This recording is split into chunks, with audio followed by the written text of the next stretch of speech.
Assalamu alaikum. We'd like to go ahead and start the English Majlis at this time. We kindly request everybody in the outside hall to make their way into the main hall. We're going to be starting with Hadith Kisar recited by Brother Muhammad. Please recite aloud Salawat.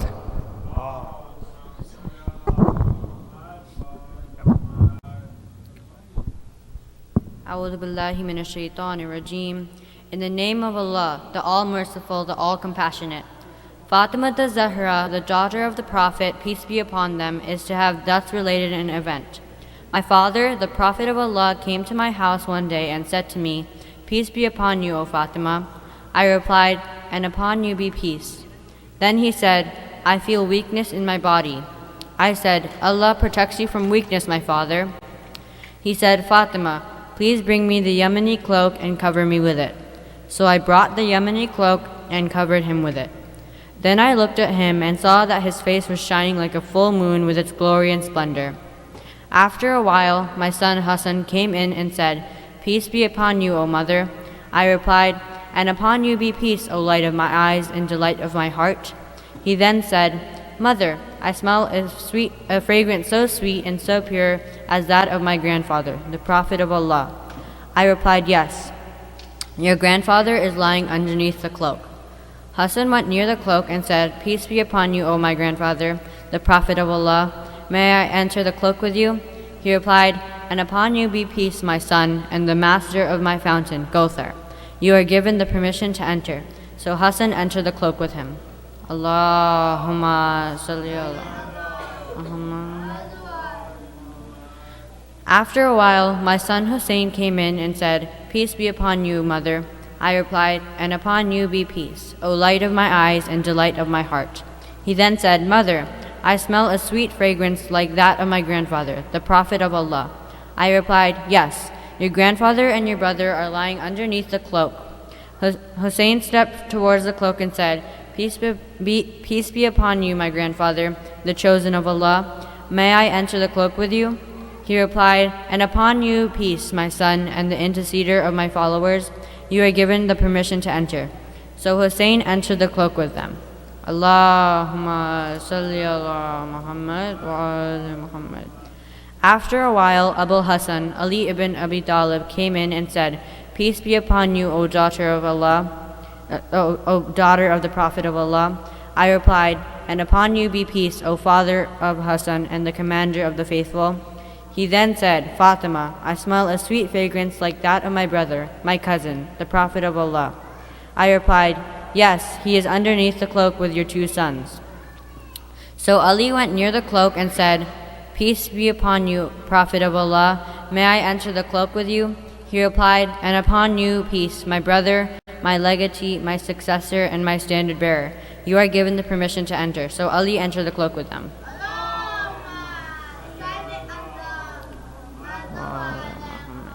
Then I stepped forward and said, "Peace be upon you, my father, O Prophet of Allah. May I enter the cloak with you?" He replied, "And upon you peace, my daughter, O part of myself. You are given the permission to enter." So I entered the cloak with them.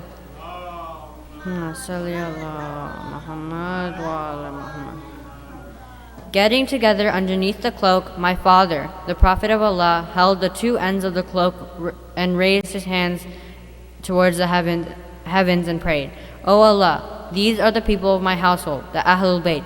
They are my confidants and my supporters. Their flesh is my flesh and their blood is my blood. Whoever hurts them hurts me too. Whoever displeases them displeases me too. I am at war with those at war with them. I am at peace with those at peace with them. I am the enemy of their enemies, and I am the friend of their friends. They are from me, and I am from them.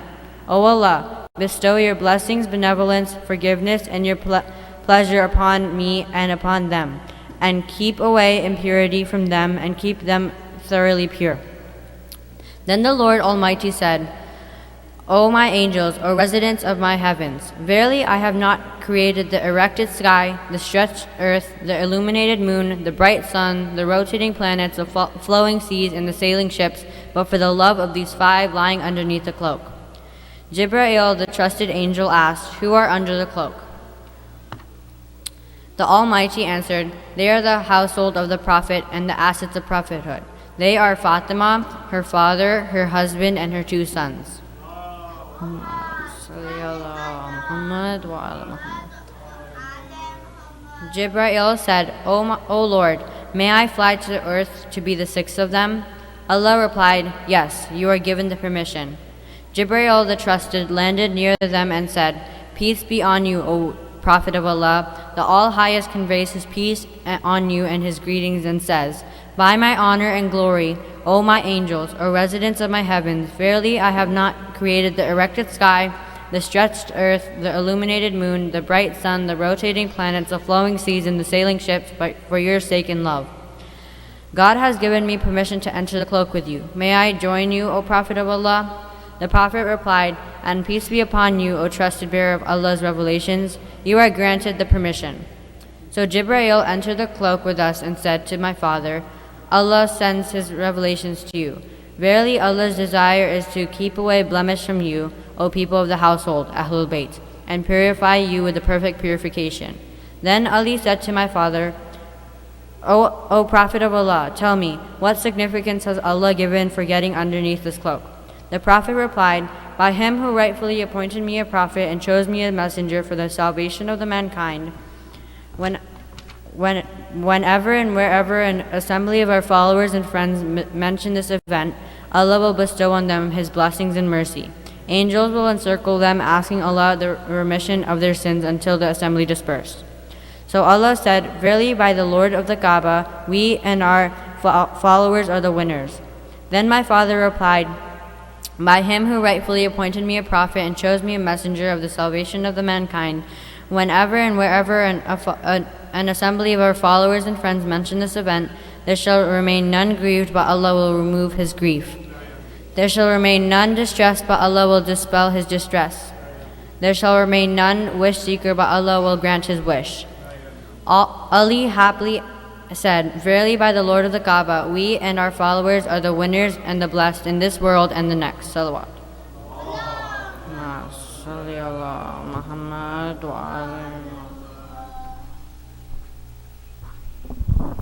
Please recite another loud salawat.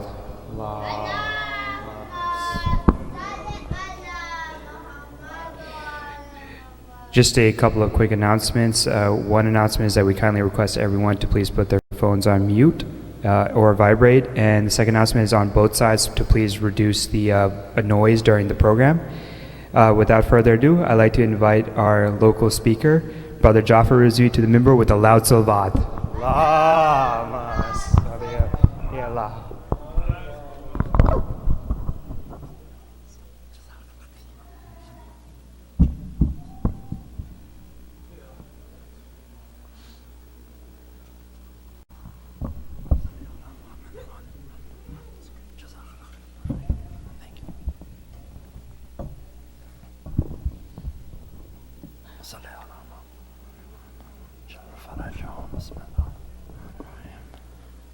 سورة المباركة الفاتحة. بسم الله الرحمن الرحيم. الحمد لله رب العالمين الرحمن الرحيم مالك يوم الدين إياك نعبد وإياك نستعين اهدنا الصراط المستقيم صراط الذين أنعمت عليهم غير المغضوب عليهم ولا الضالين. أعوذ بالله من الشيطان الرجيم. بسم الله الرحمن الرحيم. أشهد أن لا إله إلا الله وحده لا شريك له إلها واحدا أحدا فردا صمدا لم يتخذ صاحبة ولا ولدا الحمد لله رب العالمين والصلاة والسلام على سيدنا وعظيمنا وحبيب قلوبنا وشفيع نفوسنا أبي القاسم محمد. اللهم صل على إن الله وملائكته يصلون على النبي يا أيها الذين آمنوا صلوا عليه وسلموا تسليما. صل على محمد. إنما يريد الله ليذهب عنكم الرجس أهل البيت ويطهركم تطهيرا. اللهم صل على محمد. الحمد لله الذي هدانا لهذا وما كنا لنهتدي لولا أن هدانا الله. أما بعد، يقول الله في كتابه الكريم والقرآن المجيد وكتاب الحق: بسم الله الرحمن الرحيم. أفحسبتم أنما خلقناكم عبثا وأنكم إلينا لا ترجعون. صدق الله العلي العظيم. صلوا على محمد وآل محمد. الله.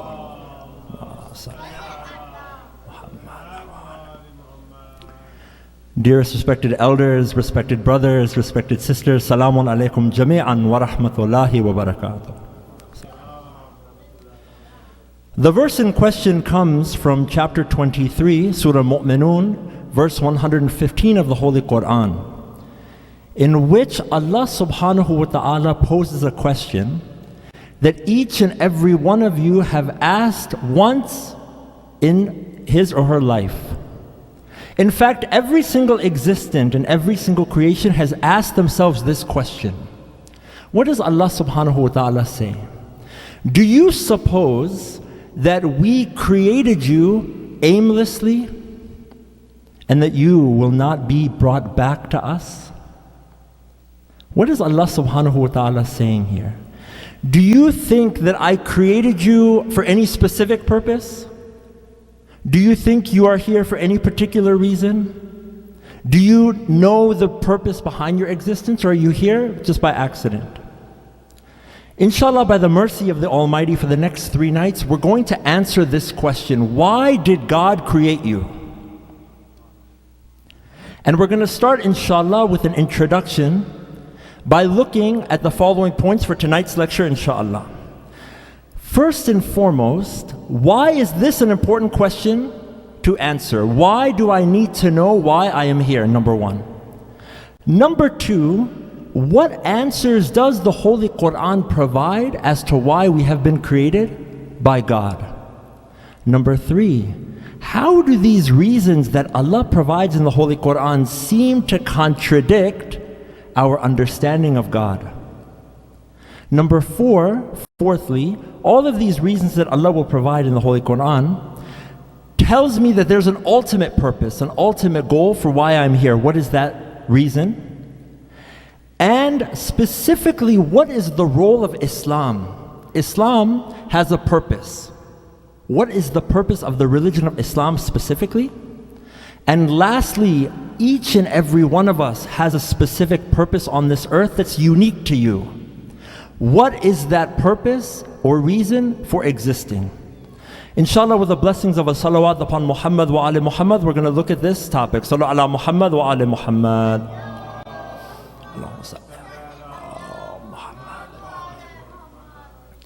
When you look at everything in this room, you look at the carpet that you're sitting on, you look at the ceiling, the lights, the walls, the windows, everything here is serving a particular purpose.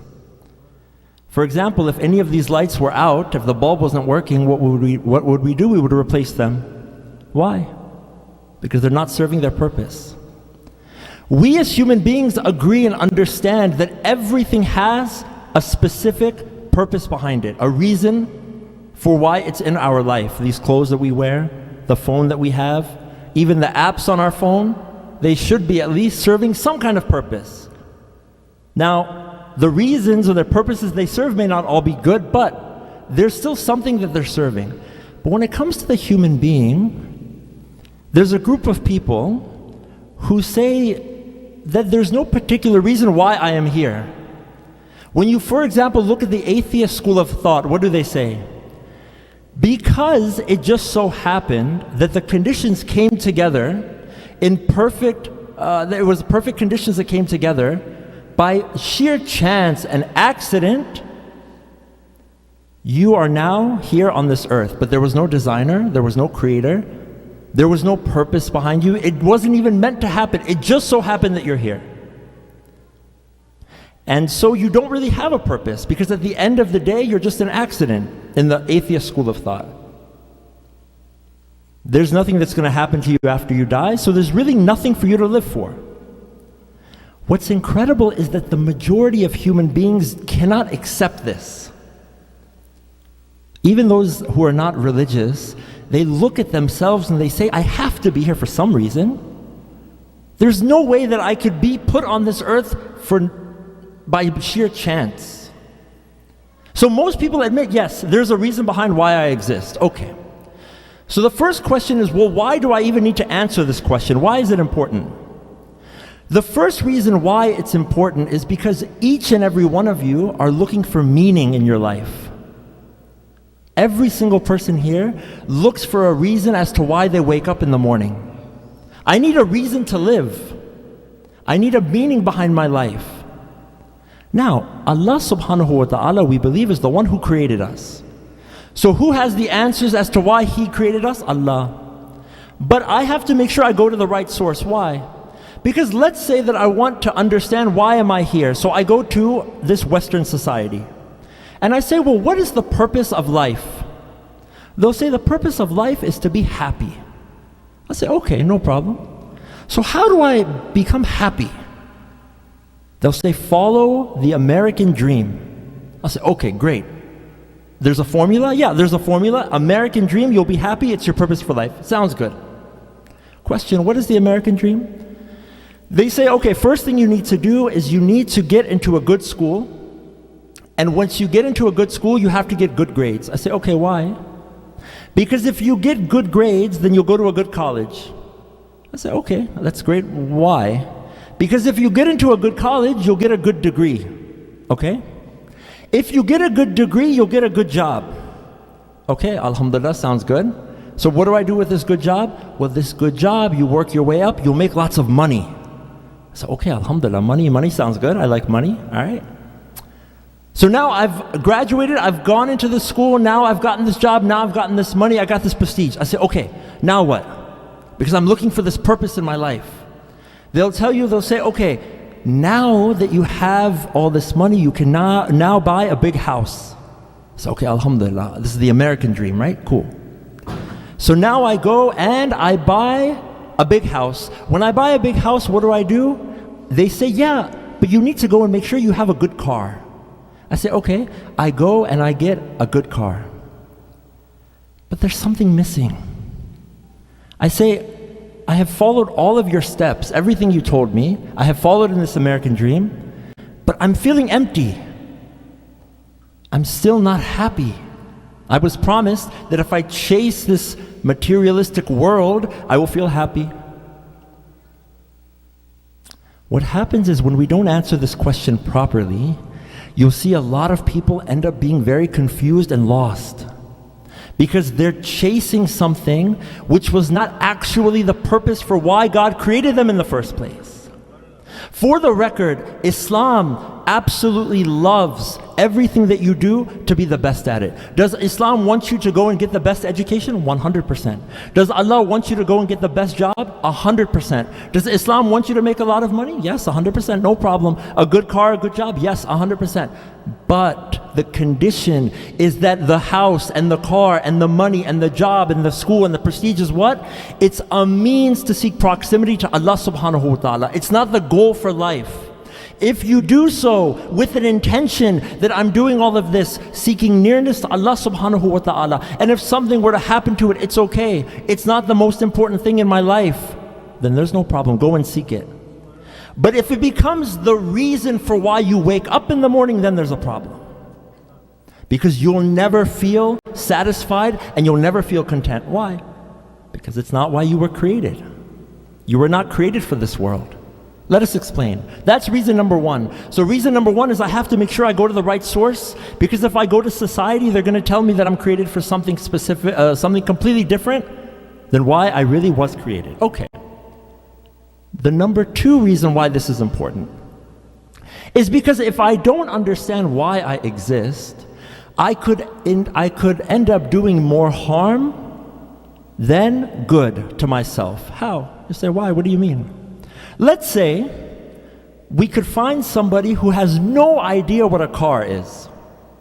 No idea. They've never heard of a car. They've never seen a car. They have no idea how it works. They don't know what it's for. Now we know the main purpose of a car is to get you from point A to point B on a road. Okay.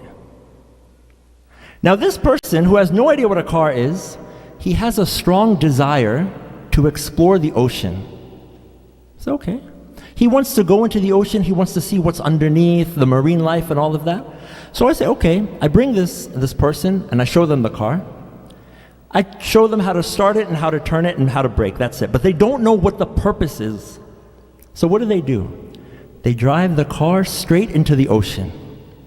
Now what do? You start running after them. Hey, wait. I said, why? Because the car was not built for the ocean. If you want to go in the ocean, use a submarine. The car cannot handle the pressure of the ocean. It'll end up doing more damage. I'll have to maybe get the car replaced. Now, of course, the most important thing is the poor guy's life, right? But for sake of argument, we're just showing that I'll end up doing more damage than good. This was not the situation or the intention for why the car was created in the first place. It was never meant to go in the ocean.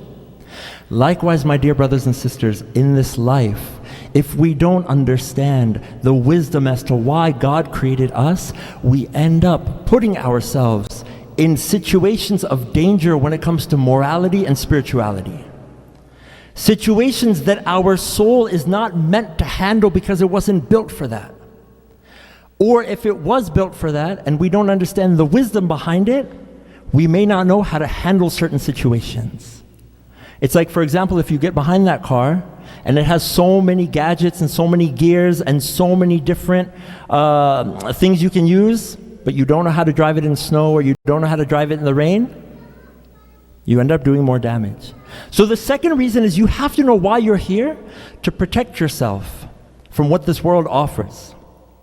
Third reason is what? How will I ever know whether or not I'm leading a successful life? How will I ever know if I'm being successful if I don't know what the rubric is? I'm sure you all remember in school, maybe some of you now, alhamdulillah, still in school, right? When you go, for example, in English class, they would give you an assignment. They say, this is the homework. I want to report on so-and-so person. Now here's the rubric, and here is how I'm grading you. 10 points for spelling, 20 points for grammar, 30 points for biography, 40 points this, that, okay. I take the rubric, I throw it away, I write the paper the way I want to write it. Very happy, it's a good paper. I give it to the teacher. I get my grade, I'm shocked. So what happened? I failed. You didn't follow the rubric, it was very clear. I laid out exactly what you needed to be successful. 20 points for this, 10 points for this, 30 points for this, etc., etc., etc. You had to follow this. But because you chose to ignore it, how do you expect to be successful? Allah subhanahu wa ta'ala is saying that you're here for specific reasons. If you want to know whether or not you're living a successful life, you have to know what the criteria is to be successful. Not the criteria that I set, but the criteria that Allah subhanahu wa ta'ala sets. So how will you ever know? Because people are lost, they're confused. I ask you ask someone, say, yeah, I think I'm a good person. So okay, now when we say this, we're saying sincerely, we're not judging them. But what are they saying that based off of? You have to have a criteria. I can't just turn in that paper and say, I think it's a good paper if I ignore the rubric. Okay, that's fine. But now, the main question. Okay, so we've established the reasons why it's important to answer this question. To protect ourselves, to make sure that we're not lost, to make sure we're doing the right thing, to make sure we're being successful, no problem. So, why did God create us? We said earlier, everything in this world has a purpose. And the Holy Quran is no different. When I take the Holy Quran, it serves a lot of purposes. If I want to study history, I can look at the Quran. If I want to look at Arabic eloquence and grammar, I can look at the Quran. Science, it's in the Quran. The order of revelation, the reasons behind revelation, why the chapters are in this way and that way, I can learn from the Quran. But the main purpose and the main point of this book is one, what? It's a book of guidance. Its whole purpose is to guide you. Well, that's perfect because I'm lost. I need to know why I am created. Now, I can take this light bulb and I can use it for a lot of different things. I can use it, for example, as a bookmark. I can use it as a hammer, which I would not recommend. It's very dangerous. But how am I going to get the most out of that light bulb if I use it for what it's intended for? The Qur'an's whole point is to guide you, to take you out of darkness into light. The answers that you're looking for, they're in this book, as long as they are accompanied by the teachings of Ahlul Bayt alayhimus salam. So, Allah subhanahu wa ta'ala, as we mentioned, Surah Mu'minun, verse 115, poses a question. Do you suppose I created you aimlessly and that you are not going to come back to us? Okay. Do you think that Allah would ask you a question and then not answer it? No, Allah answers it. One reason why Allah subhanahu wa ta'ala created you is what? Surah number 51, chapter Ad-Dariyat, verse 56. وَمَا خَلَقْتُ الْجِنَّ وَالْإِنسَ إِلَّا لِيَعْبُدُونَ. That I did not create the jinn and the men except that they may worship me. Okay, simple. So why did God create you? To worship Him. Okay, alhamdulillah, now I got the answer. Now, what that means, the explanation behind the ayat, what true worship is, how we seek that worship, how we strengthen it, inshallah we're going to cover in detail tomorrow, because we're looking at the reasons for why we exist. But for right now, for the sake of argument, we're just going to take this very simple definition and we're going to move on, inshallah. Okay, so why did God create you? To worship Him. Okay. Second reason, chapter 67, verse number 2 of Surah Mulk. What does Allah subhanahu wa ta'ala say? Bismillah ar-Rahman ar-Rahim. الَّذِي خَلَقَ الْمَوْتَ وَالْحَيَاةَ لِيَبْلُوَكُمْ أَيُّكُمْ أَحْسَنُ عَمَلًا وَهُوَ الْعَزِيزُ الْغَفُورُ. I created you, I did not create death and life, but that we may test you, to see which one of you is best in conduct. And Allah is all powerful, all forgiving. Okay, so now I have two reasons. God created me to worship Him, and God created me to be tested. But I have a question. One of our fundamental understandings of Allah subhanahu wa ta'ala is what? Allah is not in need. You agree? Allah subhanahu wa ta'ala is independent. In fact, Allah subhanahu wa ta'ala is the only existent who is not in need.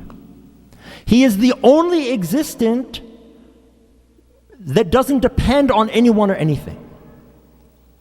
But Allah subhanahu wa ta'ala is saying, I created you to worship me. Ya Rab, if I praise you, or astaghfirullah Rabbi, I do an act of disobedience against you, it does nothing to you. If I praise you, if I say subhanallah, if I worship you, if I do salat, if I fast, it does nothing to your greatness. It doesn't elevate you. When we worship Allah, does it make Allah greater than He already is? Astaghfirullah Rabbi? No. If a person commits an act of disobedience, does it take away from Allah subhanahu wa ta'ala? No. Does Allah need our worship? No. But Allah saying, I created you to worship me. So how could Allah create me for something that He doesn't need? By the way, these questions, when asked sincerely, are beautiful questions. You see, the only way that a person can attain certainty is they have to go through periods of, when we say doubt, it's not doubt in the religion or the belief system, but there may be a period where you have a question about something. That's not a bad thing, because you're going to seek the truth. Don't have a doubt in the religion. It's not having a doubt in the religion, but I'm trying to better understand. So when I read this verse, Allah subhanahu wa ta'ala is very clear. It's a very clear verse. I created you to worship me. That's why you exist. That's why you've been created. Okay. But Allah doesn't need it. Now this for us human beings is very difficult to understand. Why? Because even if you have somebody who's selfless, they say, I'm going to do good for you. I don't expect anything in return. but you know they're still benefiting? Say, how? Because they'll say, for example, when I do good, it feels good. I feel better as a person. Okay, well, isn't that still a benefit to you? Or they'll say, for example, what? Allah will reward me. Okay, well, that's also a benefit. But Allah doesn't gain. Allah doesn't lose. One of the things we do, there's a recommendation. There are many supplications that are recommended when we eat. Before you eat, there are recommended supplications. One of them, I'll very briefly tell you the English translation. In the name of Allah, praise be to Allah, Lord of all realms. Praise be to Allah who feeds, yet is not fed. Who gives sanctuary to others, but is not given, and is not in need of sanctuary by others. Who is without need, but is needed by others. So Allah, why create me? Allahu Akbar. My dear brothers and sisters, when you come to this religion and you read this book, we said that there were 3 reasons that are mentioned. There are more reasons, but we're going to cover these 3. Surah number 11, chapter Hud, verse 119. You want to tie this together? This verse is going to make you fall in love with your Lord even more than you realize. What does Allah subhanahu wa ta'ala say? Except those on whom I have mercy, and that is why I created them. Why did Allah subhanahu wa ta'ala create you? Because He wants to have mercy on you. The more that you worship Allah, and the more tests and trials and tribulations that you go through for the love of Allah subhanahu wa ta'ala, the more mercy He will shower on you. That is why you exist. That is why God created you. Because God loves you so much that He wanted to share His blessings with you. Does it benefit Allah? Not at all. But His generosity is so much. His kindness is so much. His love is so much that He wanted to share it. Not for His benefit, but for yours and for mine. So if someone asks you, why am I here? I'm here to experience the mercy of Allah subhanahu wa ta'ala. That's why you exist. You exist to experience the mercy of God. Okay, wait a second. Question. There are a few questions that come here actually. They're very interesting. Firstly, we know Ar-Rahman, Ar-Rahim. Okay. Ar-Rahman is what? That mercy that every single person is given. From Yazid to the highest of high, meaning Ahlul Bayt alayhimus salam. Was Yazid not given eyesight? Is eyesight not a blessing? Was Muawiyah not given the ability to breathe air? Is that not a blessing? For example, after Fajr, if you've ever gone and sat outside, it's peaceful. You sit out there after Fajr, it's quiet. You hear the birds chirping. You feel that wind come against your arm. That's the mercy of Allah subhanahu wa ta'ala. That's Allah showering His blessings and His magnificence on you. That wind, that eyesight, the sound of the birds, this is all the mercy of Allah. Okay. So you told me, you just said that God created me to have mercy on me. Okay. So why not just put me straight in heaven? Why do I have to go through all this? Right? You said that God created me to have mercy on me. God loves me, right? Absolutely, 100%. So why not just put me straight in heaven? Baba, why do I have to go through all this? All these trials and difficulties and tribulations. Heaven is there for me. God loves me. Put me straight in heaven. That would be fantastic. Okay. How do we answer this? Ar-Rahman is that mercy everyone gets. But then there's Ar-Rahim. Ar-Rahman, Ar-Rahim. Ar-Rahim is mercy that's reserved for specific people. This is a level of mercy that is earned. It's not a level of mercy that's available to everyone. You have to be eligible. What do you mean? I'll give you an example. Let's say you are the head of a hospital. Okay? You're a very good person, generous person, you're the head of a hospital. And you have a great life. Now, we're talking about this from a worldly standpoint, because this example is going to contradict what we said earlier, so we're looking at it from a worldly standpoint, not religious. You are the head of a hospital, no problem.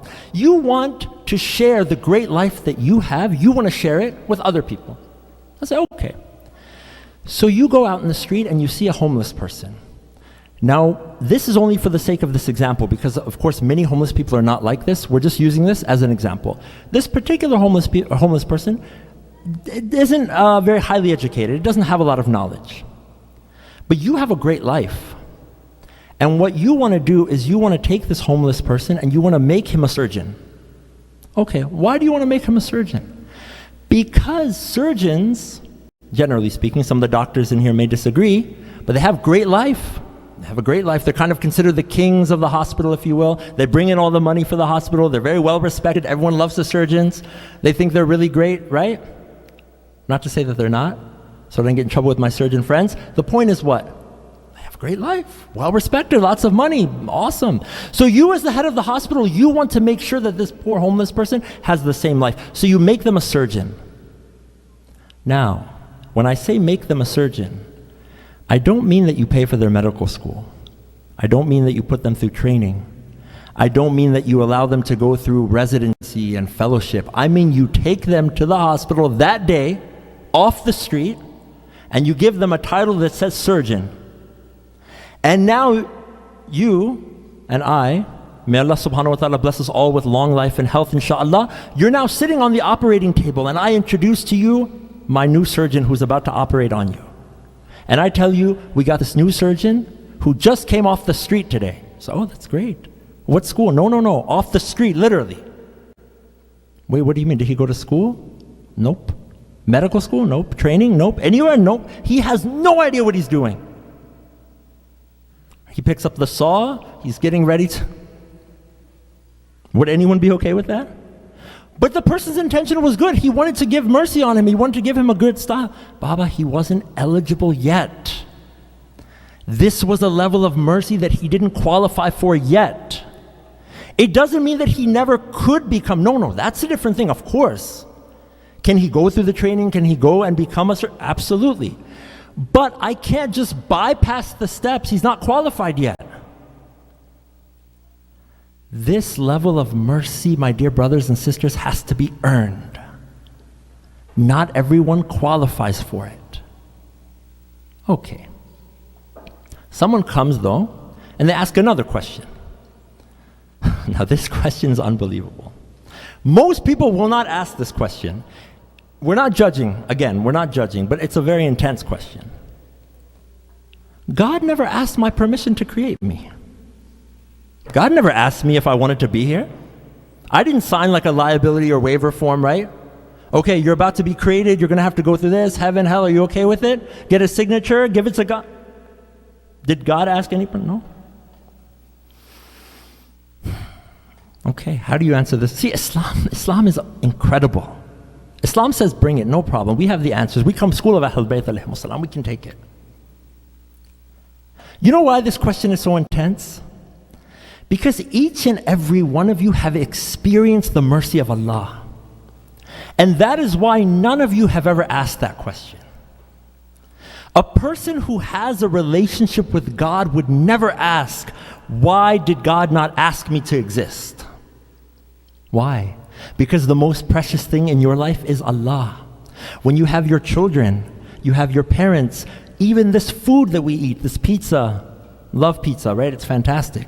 It's a mercy from God. A person who understands the blessings of Allah would never say, well, why was I created in the first place? No. Because they recognize that blessing from Allah subhanahu wa ta'ala and they love that mercy.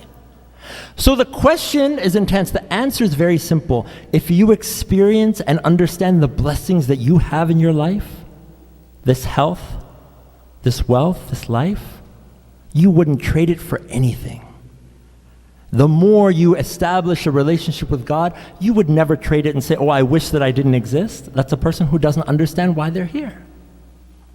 Okay, that's fine. Why did God create you? To worship Him. Why did God create you? To test you. Why did God create you? To have mercy upon you. Okay. There are more reasons, by the way, but we're just going to look at these. What do these reasons ultimately tell you your real purpose is? Your real purpose for why God created you is Allah. What do I mean by that? What do you mean? Your goal in life is Allah. Meaning what? The whole purpose behind your existence is to seek proximity to your Creator. The closer you are to Allah, the more mercy that you will receive. How do you establish that proximity to Allah? It's through worship and trials and tribulations, which we will cover in detail in the next 2 nights, inshallah. But your real purpose for why you exist is to drown in the ma'rifah and the knowledge of Allah subhanahu wa ta'ala. It's to drown in the experience of what it means to be a servant of Allah subhanahu wa ta'ala. That's why you're here. The biggest mercy and the biggest blessing is Allah subhanahu wa ta'ala, that relationship. Nothing is worth doing anything. And I say this as a reminder to myself, nothing is worth doing anything that could cause damage to that relationship.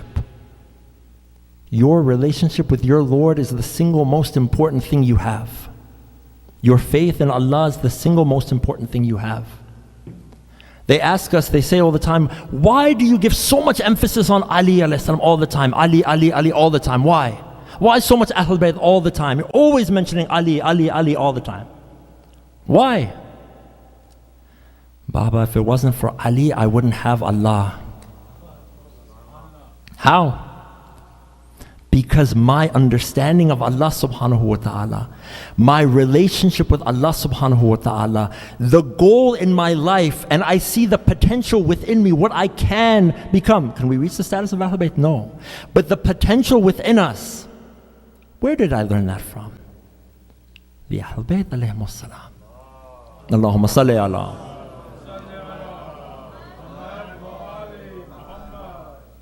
Now, so the reason why you exist is to gain knowledge of Allah, higher levels of understanding of Allah, which we're going to cover in the next 2 nights. So why do you exist?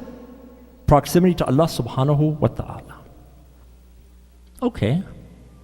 So then what's the purpose of Islam? Now I understand. I got the rubric. That's great. Okay. So I'm here to get the mercy of God, worship Allah, be tested. So why Islam?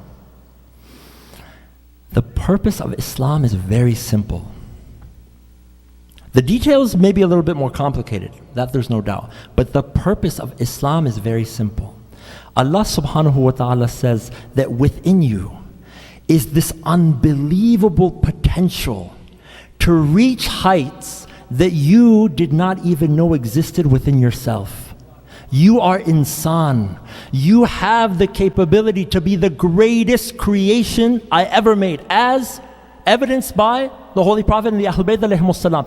Now, how do you unlock that potential? How do you understand all of that greatness within you? It's through the religion of Islam.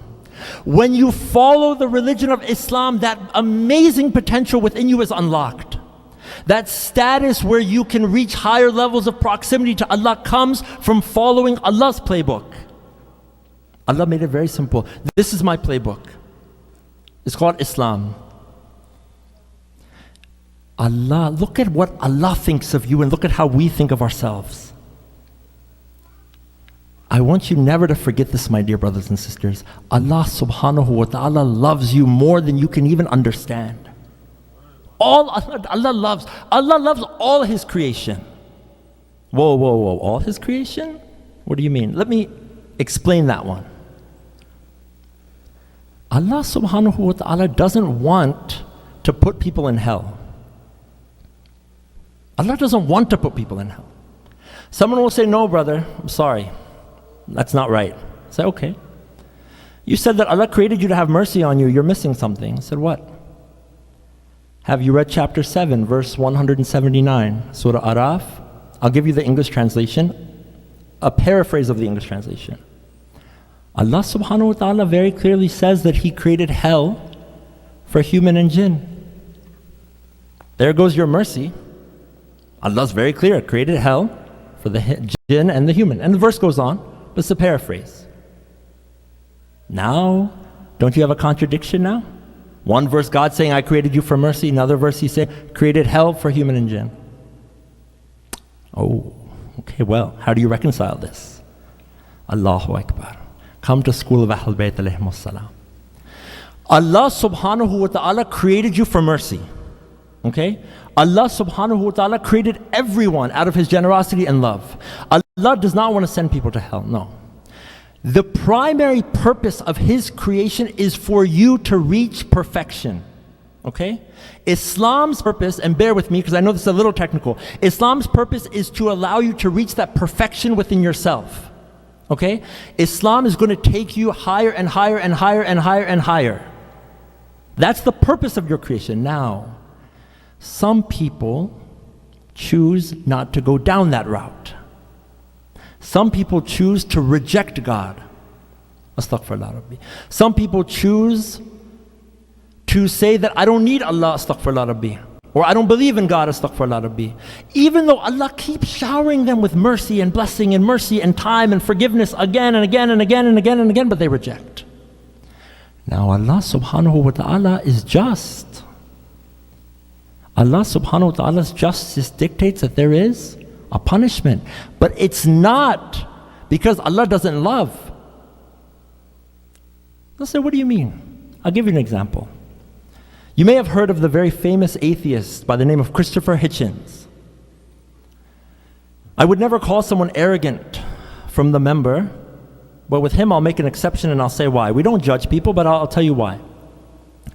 He was an extremely famous atheist. Now I don't know what it was, but he was obsessed with going around to colleges and universities and going all over the place and telling people religion is evil, religion's the worst thing, God doesn't exist.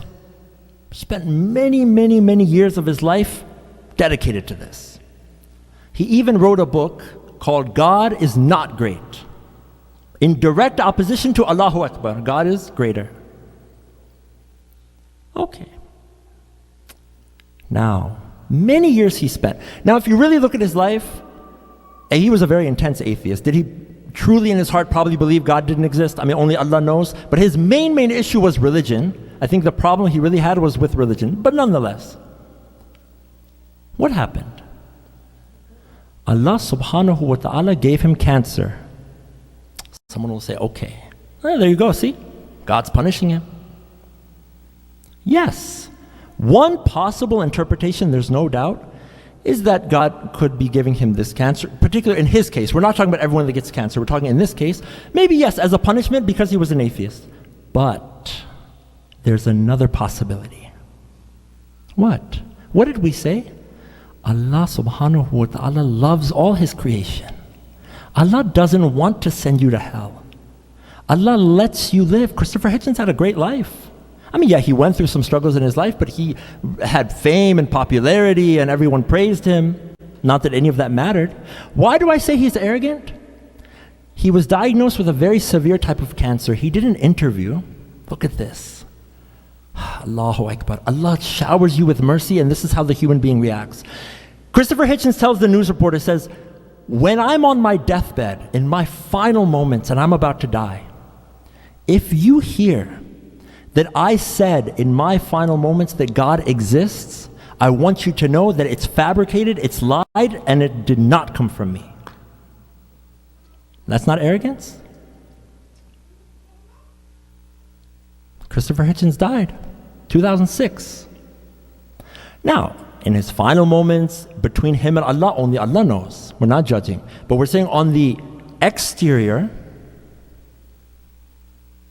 Now someone will say, okay, but how is cancer a mercy in this situation? Baba, Allah loves you so much that even though this man spent so much of his life trying to go around and tell people how evil religion is and God doesn't exist, etc., etc., etc., in one final attempt, Allah gave him cancer. Why? Maybe he then woke up and realized that, you know what? I've been so arrogant. I think I'm something. Now I have this thing I cannot even see, and it's causing me damage, and now I'm dying. Maybe it was a wake-up call to say, wait a second. Maybe I was wrong. Maybe there is a creator. And you know, I have no doubt in my heart that if he had sincerely accepted and come to Allah subhanahu wa ta'ala, Allah would have welcomed him with open arms. I believe that firmly. Because Allah's door of mercy is always open for you. Allah wants you to come back to Him. Allah loves you so much, my dear brothers and sisters. Don't ever forget this. Let us make our life revolve around Allah subhanahu wa ta'ala. Never, ever, ever do anything to sacrifice that relationship. So now the question is what? Generally, we said why God created us. Okay. But why did God create you specifically? What's your individual purpose? What do I mean? Maybe God created you so that you cry for Imam al-Hussein alayhi salam. Maybe that's your purpose. Maybe your purpose is that you write poetry in the name of Aba Abdullah al-Hussein alayhi salam.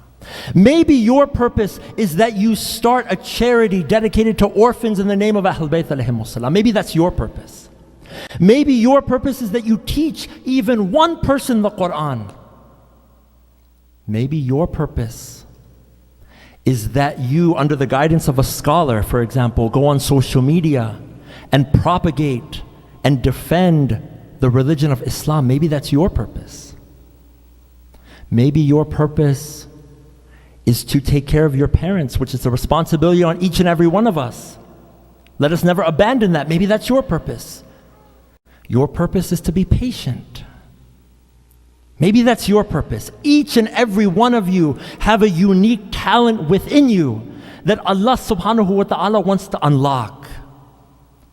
That's your purpose. Maybe your purpose is that you start a masjid somewhere, or you introduce someone to the school of Ahlul Bayt, or you recite du'as, or you recite Quran. Maybe that's your purpose. Each and every one of us has to find that purpose within ourselves. And I tell you, my dear brothers and sisters, there is no greater purpose than serving Imam al-Hussein alayhi salam for the pleasure of Allah subhanahu wa ta'ala. Someone say, how? What did we say chapter 11? Verse 119 says, Allah subhanahu wa ta'ala created you to have mercy on you. And we said the more worship, the more tests, the more trials, the more tribulations, the more mercy.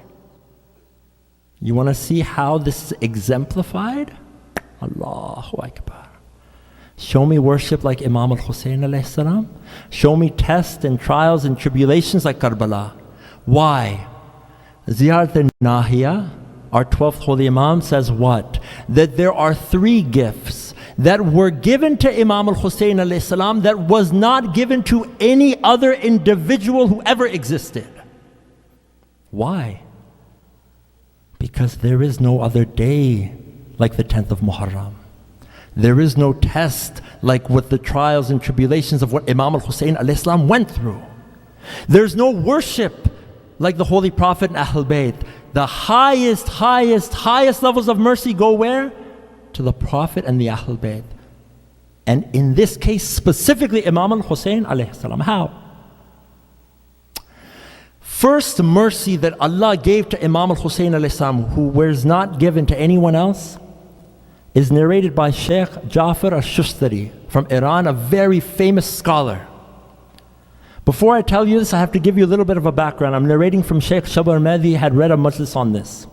He says about Sheikh Jafar al-Shustari, one of our great alims. Sheikh Jafar was an alim, he was an author, a scholar. He would recite on the member of Imam al-Hussein alayhi salam. But he had an issue. He was very intelligent. He always memorized and remembered. But when it came to the member, the speech, when he's sitting down, he would forget. So he had to always look at his notes. And that's okay. There's nothing wrong with it. But he actually had to read from his notes. He couldn't even take his eyes off. And then when Masaib came, he would have to read from a book. We're not judging, but he himself, Sheikh Jafar Shustari, said that I noticed that even though, I was a very honorable Sheikh, so out of respect, people came, they respected me, they learned. But I could see that I was not having a good connection with my audience because I was reading. And it would make me very sad. And I did this for many years. Allahu Akbar. He mentions that one night after Salat al-Layl, He offered his Salat al-Layl, and he's crying and crying and crying over this. Now, we don't know if he then fell asleep or if he was awake or it was kind of in between. But all of a sudden, he saw himself on the 10th of Muharram in Karbala. The army of Yazid was around him, and then some tents of Imam al-Hussein alayhi salam. Sheikh Ja'far al-Shustari mentions that he walks towards the tent and he asks permission to enter into the tent of Imam al-Hussein alayhi salam. Imam, they say this is Sheikh Ja'far al-Shustari, Imam says, come, of course. Allahu Akbar. Imam al-Hussein alayhi salam calls for Habib ibn Mudahir. Now again, this is all a dream, a vision. This did not actually happen, but he's visioning this. Says that we don't have any water to offer our guest, Sheikh Ja'far, but go and bring some flour. They would have some flour and oil and they would mix. And Imam al-Hussein mixed that, and Sheikh Ja'far ate it. He said it was so sweet. He wakes up and he says, from that moment, I was always able to memorize everything that I would read. And you ask people and they'll say that there was no masaib and no lecture and no bayan like that of Sheikh Ja'far al-Shustari after that moment. The way people would cry in the masaib, his eloquence, after that. Sheikh Ja'far wrote many books. Now he went through this experience, imagine. He goes and he writes a book about the merits of Imam al-Hussein alayhi salam. He comes across a narration from our fourth holy Imam, Imam Ali ibn al-Hussein Zain al-Abidin alayhi salam, sallallahu ala Muhammad wa ala Muhammad.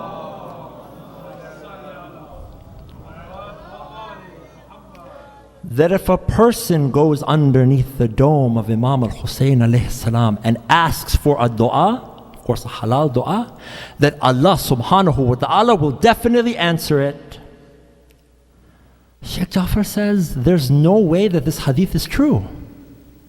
I said, how? Now he's a great alim, says how? Because in the time of Imam Zain al-Abidin alayhi salam, there was no dome over the grave of Imam al-Hussein. So either the companion got confused or somebody miswrote it. But this is not possible. This hadith cannot be true. Imam Sajjad alayhi salam, there was no dome.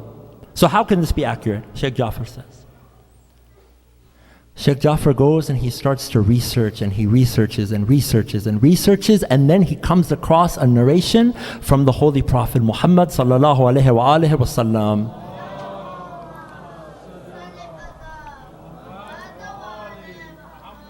That the Holy Prophet, peace be upon him, and his family says what?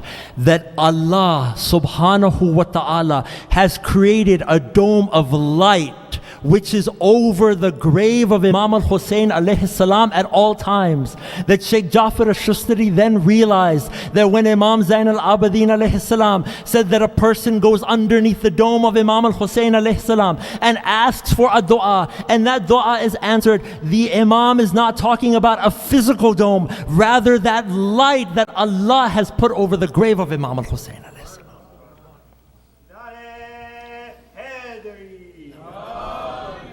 They can, Allahumma salli ala Muhammadan wa alayhi. They can come, they can try to destroy, they can take the dome down, but they can never destroy that dome of light that Allah has put over the grave of Imam al-Hussein alayhi salam. So the first gift, the first mercy that's given to Abi Abdullah al-Hussein alayhi salam is that if you go underneath the dome of Abi Abdullah, and you've all, and I pray each and every one of us have the opportunity to do the ziyarat of Imam al-Hussein alayhi salam. Go underneath that dome, ask for a dua, and you've seen, and that dua gets answered, and it keeps getting answered again and again and again and again and again. Number one. Number two, special gift given only to Abi Abdullah al-Hussein alayhi salam. As you know, it's haram to eat dirt. You all know this, right? If I go outside and eat dirt, I can't, it's haram, it's impermissible. Allahu Akbar. Imam al-Hussein alayhi salam, there's an exception. Allah subhanahu wa ta'ala says there's this special dirt, khaq, I've put shafa'a in it. What is this khaq? This soil that is the grave, by the grave of Imam al-Hussein alayhi salam, that this Khak al-Shifa has special healing powers. Some scholars say that Khak al-Shifa is used not only for your physical health, but if you are going through spiritual trials and tribulations, maybe a person has arrogance, maybe they have desires they cannot control. They say you can take the Khak, or you can take the turba of Imam al-Hussein, the soil, and mix it with the water and drink that, and you will have the shafa'ah. You will have miracles that will happen within you. That is a special gift Allah gave to no one else but Imam al-Hussein alayhi salam. Gift number 1, dua under the dome, accepted, halal.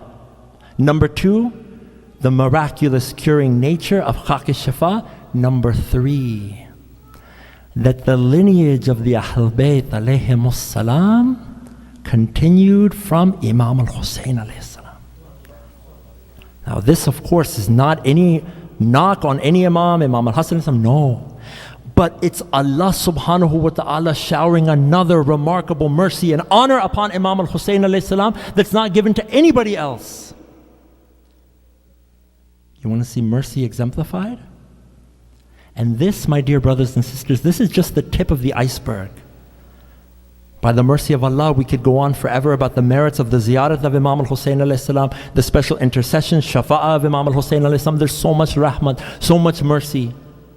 So Allah subhanahu wa ta'ala showing each and every one of us that Abi Abdullah al-Hussein alayhi salam understood his reason for why God created him. No worship like Ahl Bayt, no tests and trials like Ahl Bayt, and no mercy showered on a person like Imam al-Hussein alayhi salam. My dear brothers and sisters, you could spend your entire life in sajda just thanking Allah subhanahu wa ta'ala that He gave you the love of Imam al-Hussein alayhi salam. What would our lives be like without Abi Abdullah? How empty. And you know, it's so encouraging when you think of that mercy that Imam al-Hussein alayhi salam has, but it so breaks the heart as a lover of Abi Abdullah. Why? Because to qualify for that mercy, what kind of trials and tribulations did Imam al-Hussein alayhi salam go through? Let me ask you, my dear brothers and sisters, at the 10th of Muharram around Asr, what did Imam al-Hussein alayhi salam have left to give to Allah subhanahu wa ta'ala? I can tell you whatever, if Imam al-Hussein had anything left, he would have given it to Allah. His son they took from him. His nephew they took from him. His brother they took from him. His 6-month-old baby they took from him. His friends they took from him. His companions they took from him. Water, food they took from him. He did not even leave the clothes on the back of Imam al-Hussein alayhi salam. You think it stops there, my dear brothers and sisters? You think of sabr, you think of Imam Zain al-Abidin alayhi salam. We said that the lineage, that mercy continued from the lineage of Imam al-Hussein alayhi salam. And who did it initially pass on to? Imam Zain al-Abidin alayhi salam. I ask Allah subhanahu wa ta'ala to grant each and every one of you strength for what we're about to narrate, for how difficult it is. And may Allah have mercy on each and every one of you. Why? Because narrations mention that after Imam al-Hussein alayhi salam was beheaded on the 10th of Muharram during Sham-e Ghariba, that Sayyidah Zainab salamu alayha was sitting in the tent with Imam Zain al-Abidin alayhi salam, and all of the sudden there was a sound that they had not heard before. Sayyidah Zainab salamu alayha said, "Oh my nephew Imam al-Sajjad, I hear a breaking, I hear a cracking noise like I have not heard. Oh our Imam, what is that noise?" Imam Sajjad alayhi salam says, "Oh my auntie Zainab, they are running the horses on the body of my father Hussein. The horses are breaking my father's body." Do you think it stopped there? They then take Imam Sajjad alayhi salam, they take Sayyidah Zainab salamu alayha, Bibi Kulthum, they take the 3-year-old Ruqayya, they take the children, everything they've been through. What do? They chain them.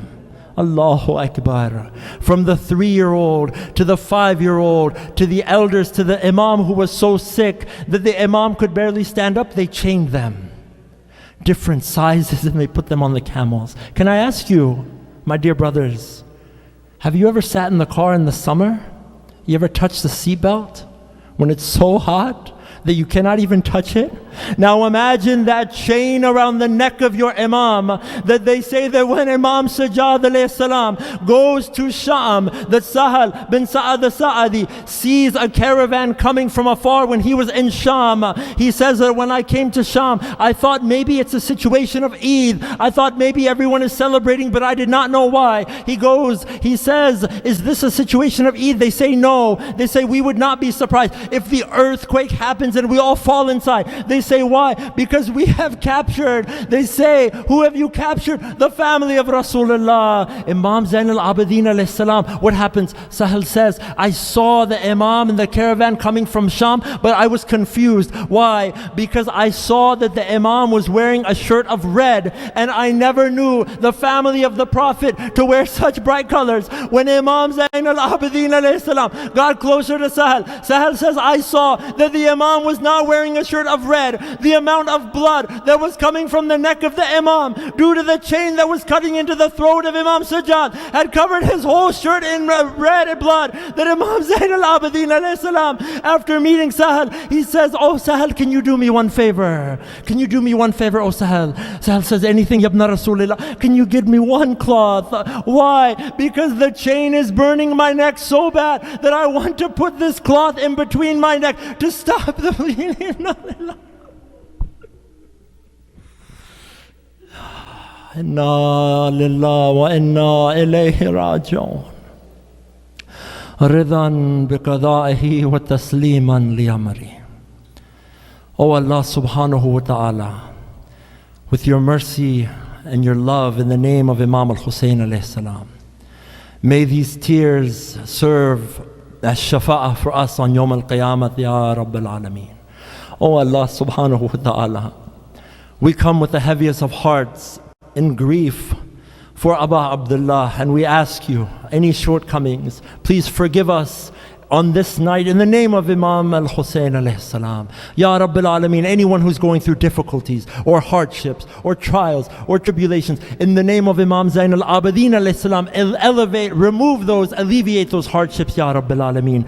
Oh Ya Rabbil Alameen, anyone who is sick, help them, and any shortcomings, forgive us, and may we always be close to the Ahlul Bayt alayhimus salam.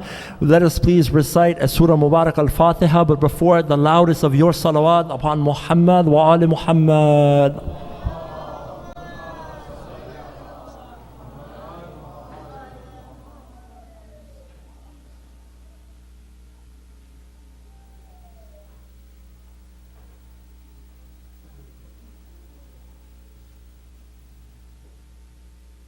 Matame Hussein.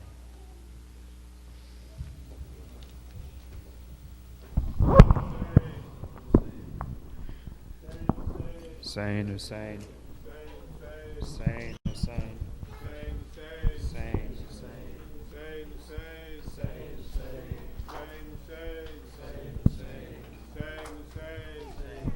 Ya Zain al-Ibad, Ya Mawla Sajjad,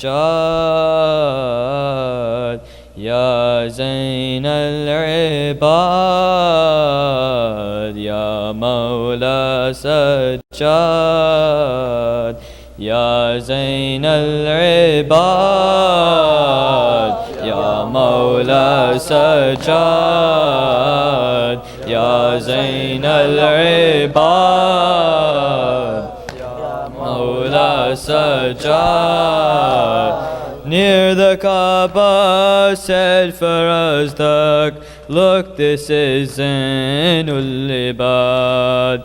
Near the Kaaba said Farazdak, look, this is Zainul Ibad. He has ennobled the Kaaba, he is Sultan-e-Hijaz. He has ennobled the Kaaba, he is Sultan-e-Hijaz. Who can disregard Sayyidus Sajjad? Who can disregard Sayyidus Sajjad? Ya Zain al-Ibad, Ya Mawla Sajjad, Ya Zain al-Ibad, Ya Mawla Sajjad. You are Hadi, you are Mahdi, you are Sadiq al-Amin. You are Hadi, you are Mahdi, you are Sadiq al-Amin. You are Warith of the Prophet, Rahmatul lil Alameen. You are Warith of the Prophet, Rahmatul lil Alameen. Yet your neck was scarred, Sayyidus Sajjad. Yet your neck was scarred, Sayyidus Sajjad. Ya Zain al-Ibad, Ya Mawla Sajjad, Ya Zain al-Ibad, Mawla Sajjad. You were witness to the severed head of your father Hussein. You were witness to the severed head of your father Hussein. Ashkiya torching the khema of Imamul Mashriqin. Ashkiya torching the khema of Imamul Mashriqin. Every other chart, Sayyidus Sajjad. Every other chart, Sayyidus Sajjad. Ya Zain al-Ibad, Ya Mawla Sajjad. Ya Zain al-Ibad, Ya Mawla Sajjad. Who can fathom your tawakkul, sabr, taslim, rida? Who can fathom your tawakkul, sabr, taslim, rida? When Shimar incarcerated, Ahlu Tawqir o Haya. When Shimar incarcerated, Ahlu Tawqir o Haya. Your trial was hard, Sayyidus Sajjad.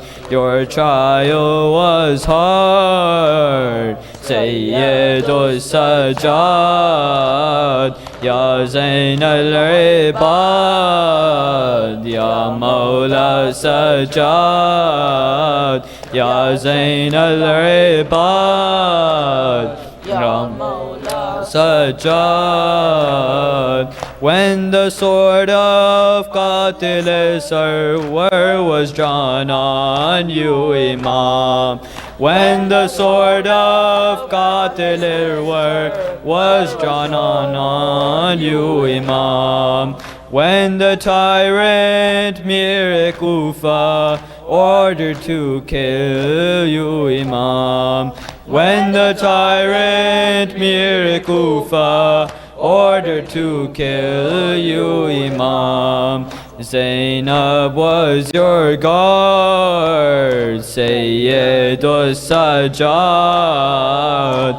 Zainab was your guard, Sayyidus Sajjad.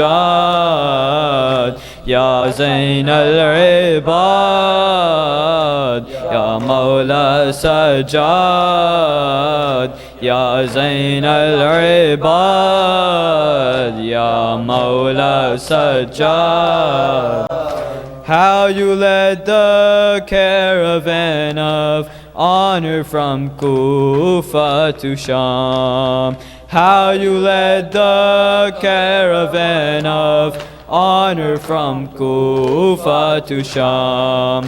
How you defended the message of your Jad Khairul Anam. How you defended the message of your Jad Khairul Anam. Every step and yard, Sayyidus Sajjad. Every step and yard, Sayyidus Sajjad. Ya Zainul Ibad, Ya Mawla Sajjad.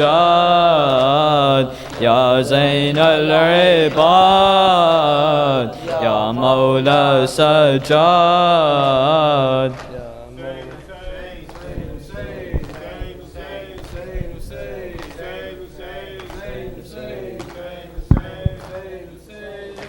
يا زينب يا زينب أرواحنا لك الفداء يا زينب يا زينب أرواحنا لك الفداء. Who is this tangled in chains on this burning desert plains, looking through the body slain? This is the sister of Hussein, youth of Bani Hashim's queen, who the moon had never seen. She defines what patience means. This is Zainab Hazim.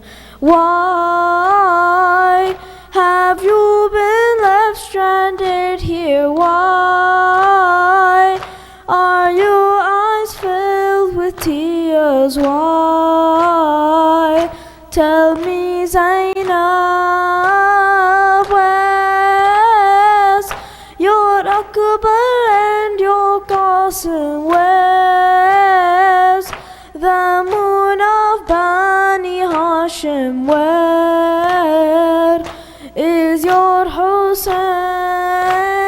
Ya Zainab, Ya Zainab, أرواحنا وتلفدا.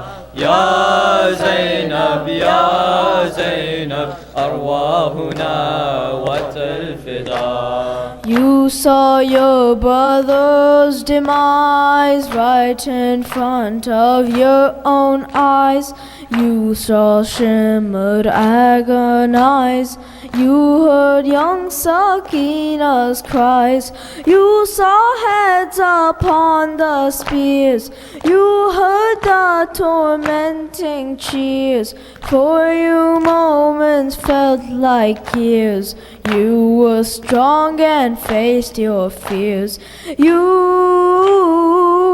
broke the back of the tyrant, and in front of you he was silent. You're a warrior with the few words you had spoken. The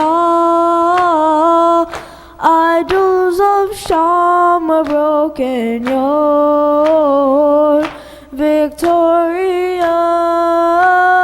Ya Zainab, Ya Zainab, أرواحنا وتلفدا. Ya Zainab, Ya Zainab, أرواحنا وتلفدا. Zainab, daughter of Ali, your strength and your bravery, even after tragedy, nothing but beauty you see. But the test was greater. You were called a traitor in a crowd of haters by the worst dictators. How that must have hurt you, Zainab. No one left to turn to Zainab. Oh, the helplessness by your side, Sakina crying while Yazid is terrifying. Oh, her innocence, Ya Zainab, Ya يا زينب أرواحنا وتلفدا يا زينب يا زينب أرواحنا وتلفدا.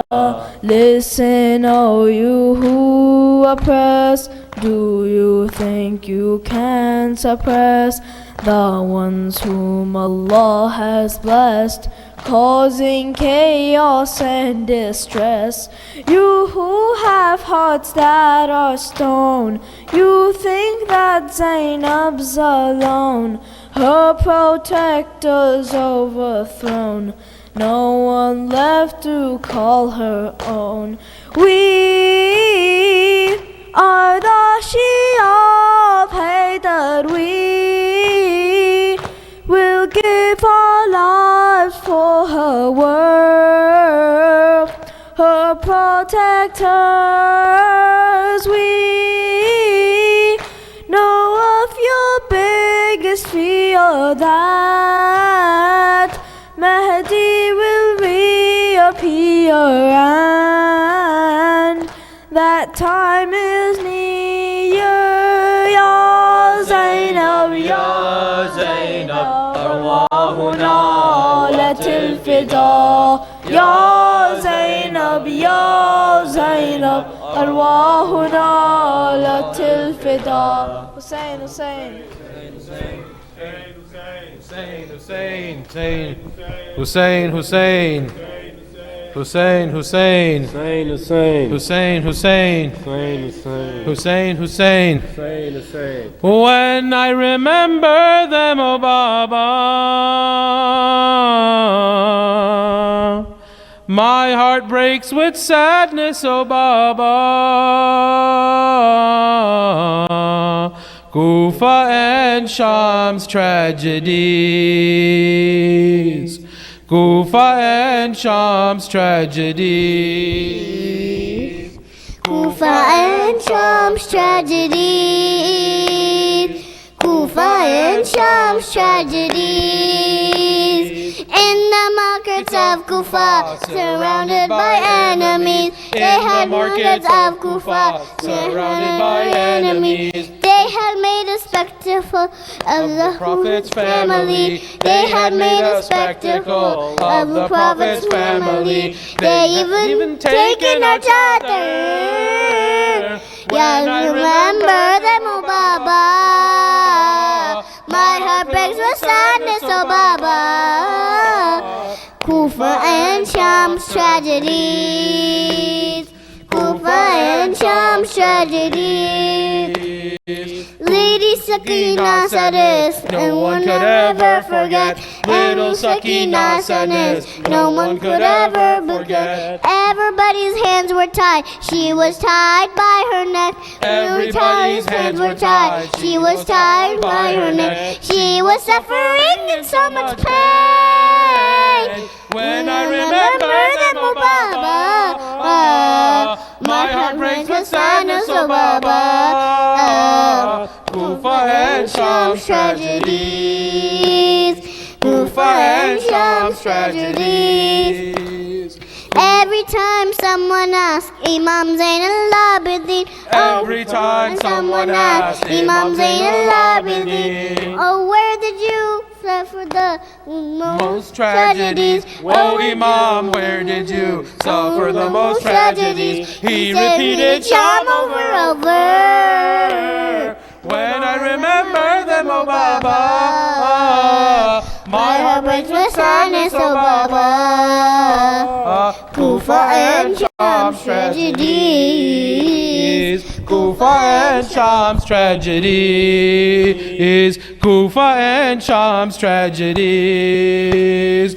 कब्र पे शब्बीर की करते थे आबिद बुका, कब्र पे शब्बीर की करते थे आबिद बुका।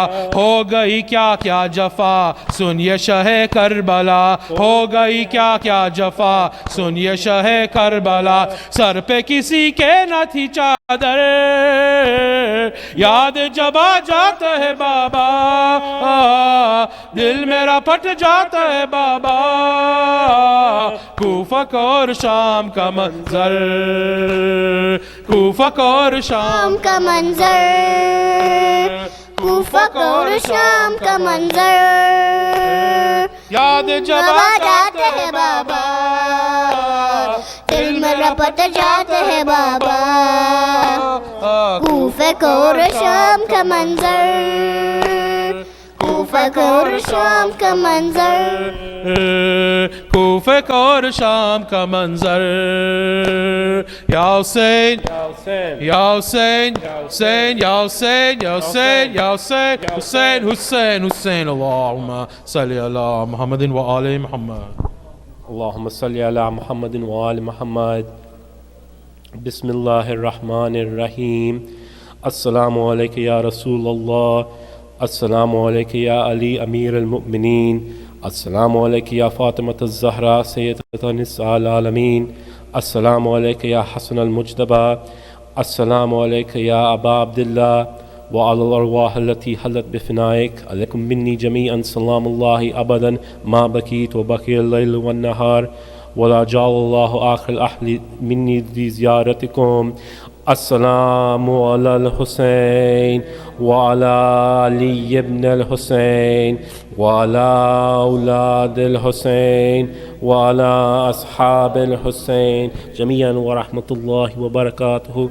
السلام عليك يا علي بن الحسين زين العابدين، السلام عليك يا محمد بن علي الباكر، السلام عليك يا جعفر بن محمد الصادق، السلام عليك يا موسى بن جعفر القادم، السلام عليك يا علي بن موسى الرضا، السلام عليك يا محمد بن علي التقي الجواد، السلام عليك يا علي بن محمد الحادي النقي، السلام عليك يا حسن بن علي العسكري، السلام عليك يا مولانا يا صاحب العصر والزمان، الأمان الأمان الأمان من فتنة الزمان. السلام عليك يا خليفة الرحمن، السلام عليك يا شريك القرآن، السلام عليك يا كعبة الإيمان، السلام عليك يا إمام الإنس والجان. أجل الله لك ما وعدك من النصر وظهور الأمر ورحمة الله وبركاته. الله. Thank you. We kindly request all the youth to come shake Brother Jafar Rizvi's hand. Inshallah, Majlis will take place tomorrow, starting with Salat at 7:30 p.m. Thank you.